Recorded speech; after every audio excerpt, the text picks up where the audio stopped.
Segretario Salvini, si prepara la battaglia autunnale dei sindaci contro il patto di stabilità, ne ha incontrati anche alcuni oggi qui, e cosa è emerso?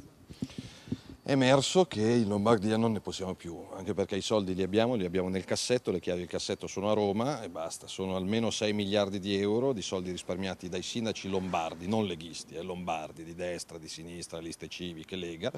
e quindi stiamo preparando una grande mobilitazione che li coinvolga tutti, perché con quei soldi si potrebbero fare case di riposo, asili nido, scuole materne, aiutare chi è in difficoltà, i disoccupati, gli esodati, asfaltare le strade, fare impianti sportivi, quindi sono soldi dei lombardi fermi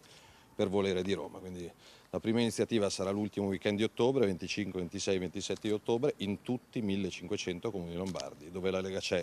e dove la Lega non c'è, perché ripeto è un discorso di buonsenso, di Lombardia e di 100.000 posti di lavoro che si metterebbero in ballo con questi soldi fermi, perché Roma ha deciso di fermarli. Con quale modalità farete dei gazebo? In che modo? Faremo delle assemblee pubbliche in tutti i comuni, piccoli e grandi, in cui spiegheremo agli abitanti di questi comuni quanto versa il loro comune di IRPEF a Roma e quanto da Roma torna indietro, quanti dipendenti ci sono in quel comune paragonati a un comune di pari abitanti al sud, e i numeri sono ahimè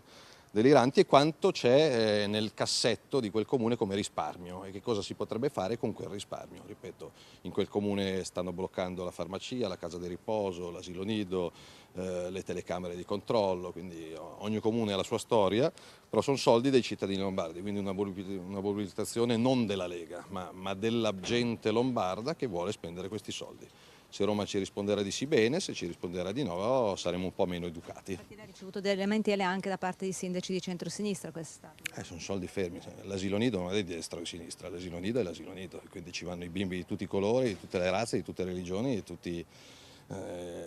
coi genitori che votano di qua e votano di là. Quindi se la Lombardia si ricorda di essere Lombardia e pretende di spendere quello che ha risparmiato, è meglio per tutti.